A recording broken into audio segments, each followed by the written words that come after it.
Un an après le lancement de la mise en œuvre de la résolution 2250 au Mali, les acteurs concernés restent mobilisés.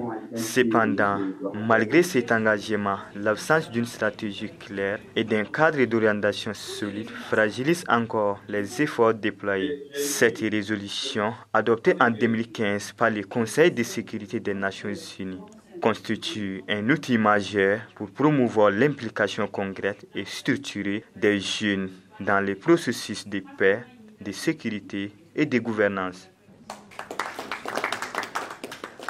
De 2020 à aujourd'hui étaient des questions qui font focus à la participation des jeunes, à l'engagement des jeunes et à tout ce qui relève, en tout cas, de la jeunesse.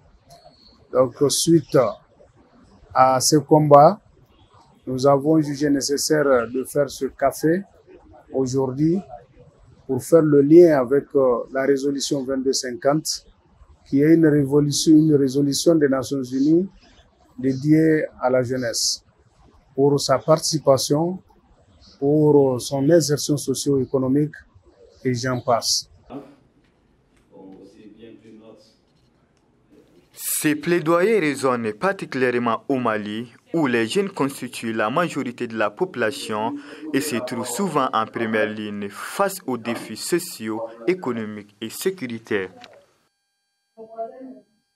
La résolution 2250, je dirais que c'est tout pour la jeunesse.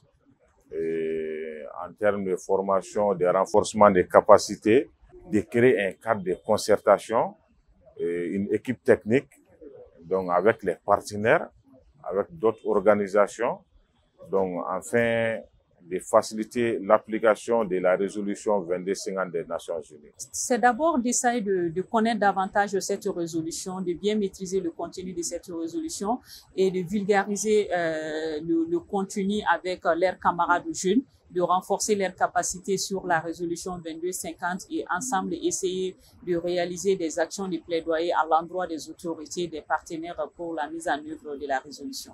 C'est nous les porteurs de cette résolution et nous sommes les acteurs principaux pour porter ce projet car elle est la première qui met en avant l'importance et l'engagement des jeunes dans la prévention des conflits et la consolidation de la paix.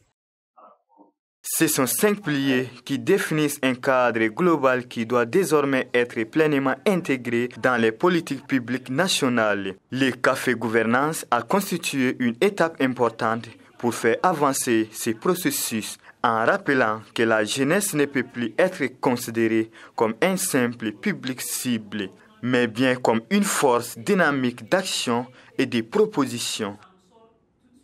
Beaucoup d'initiatives ont été prises, beaucoup de politiques ont été initiées, des politiques qu'on a citées, la politique de l'emploi, la politique de la population, la politique de la santé, la politique de prévention et de lutte contre l'extrémisme violent, la réforme du secteur de la sécurité, la politique nationale de la jeunesse, toutes ces initiatives qui promeuvent l'épanouissement de la jeunesse et qui font une place de choix à la promotion de l'agenda jeunesse, paix et sécurité, sans oublier les initiatives conduites par les organisations de la société civile et le système des Nations Unies ainsi que d'autres acteurs internationaux.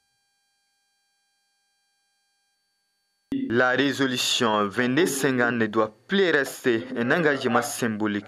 Elle doit se traduire par une stratégie nationale ambitieuse, inclusive et cohérente. Le temps est venu de transformer les intentions en actions concrètes afin que la jeunesse malienne puisse jouer pleinement son rôle dans la construction d'un État stable, juste et durable. Non.